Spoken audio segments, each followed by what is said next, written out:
Hey, Ethans. So recently I did a video where I talked about the recent discovery of ice on the moon.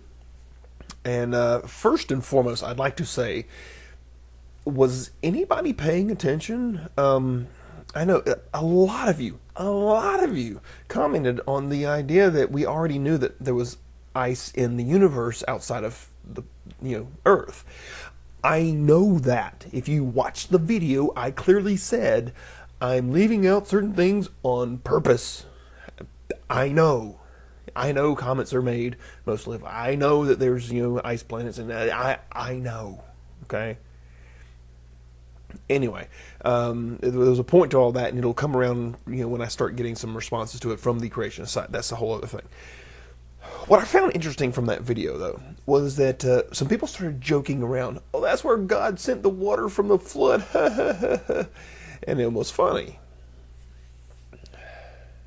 And then someone said, "Yeah, this guy thinks that it's where the water went from the flood." And I'm like, "No, no, nobody actually thinks that, do they?" Yeah, they do. NephilimFree did a video where he makes that precise claim. Which leads me to the point of this video here. The awards are about to come back out again. The 23rd is the cutoff, and so I'll be doing a video tomorrow night, posting it as soon as it's done, either late Monday, early Tuesday, somewhere. Anyway, sometime around there, I'll be posting the video with the new award winner. So if you have any nominations that you would like to send to me, please do so now. I have many of them that I've gotten from people all month long. If I haven't responded to you, it's because I haven't read it yet. I save it because of the way that the system is here on YouTube, so that I can check them all out at the end of the month and decide who I think is the most deserving. If you would like to resend your nomination, feel free, that's fine. I'll be able to sort through it and figure out who's who and what's what. But if you nominated someone in the past who has not won, who has something, remember, within the past month, from the 24th through the 23rd, if someone has done something in that time period and you think that it's deserving of one of the three awards, please send it to me. I'm looking for a theist that is good, a non-theist that is good, and, of course, the dodo. Which brings me back to NephilimFree. He claims that the Earth opened up and shot out water from the Earth, and it landed on the moon, and that's where this water came from. Well, let's talk about a few things, since we're talking about shooting things up into the air. If anyone would like to actually do the calculations to determine what exactly would be necessary in order to shoot water to the freaking moon, please feel free to do so. But I'm simply not willing to go through that much trouble for this. But I did look up a few things in reference to this that I thought would put it into perspective enough that it should make the point. A 150 grain .30, that's 30 caliber service bullet with a muzzle velocity of 2,700 feet per second, if shot straight up in the air, will go 9,000 feet.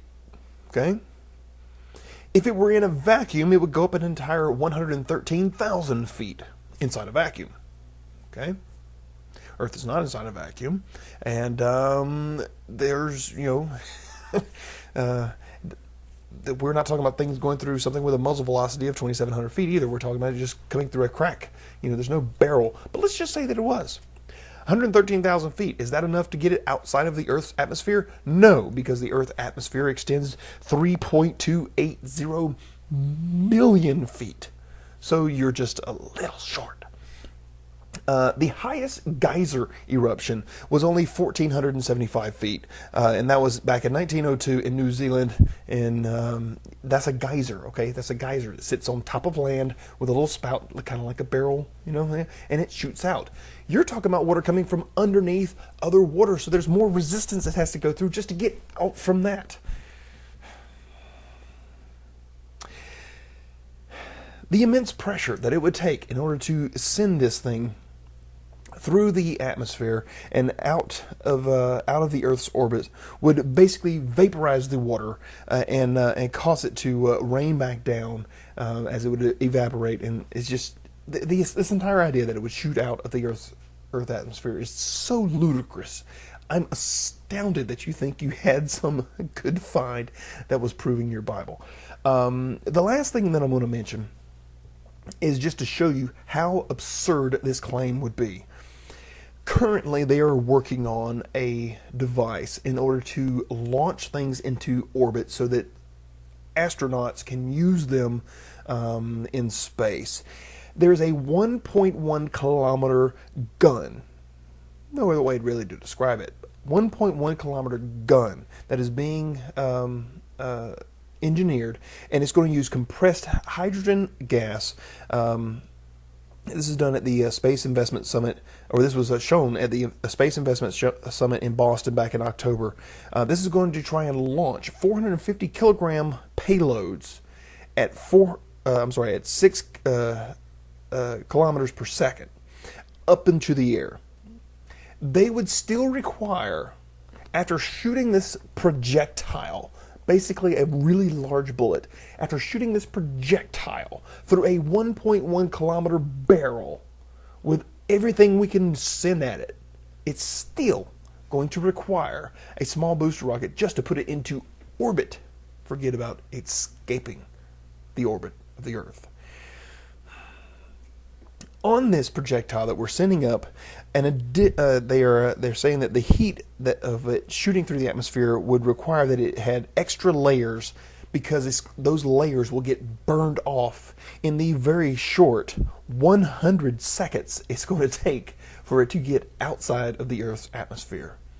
And you think water will be more resistant than the heat shields that we're going to put layers of which onto this projectile to get 450 kilograms? 450 kilograms of water of a payload up into space. Seriously? I mean, seriously? Anyway, send your nominations to me through private message here on YouTube. But as always, don't take my word for it. Think for yourself.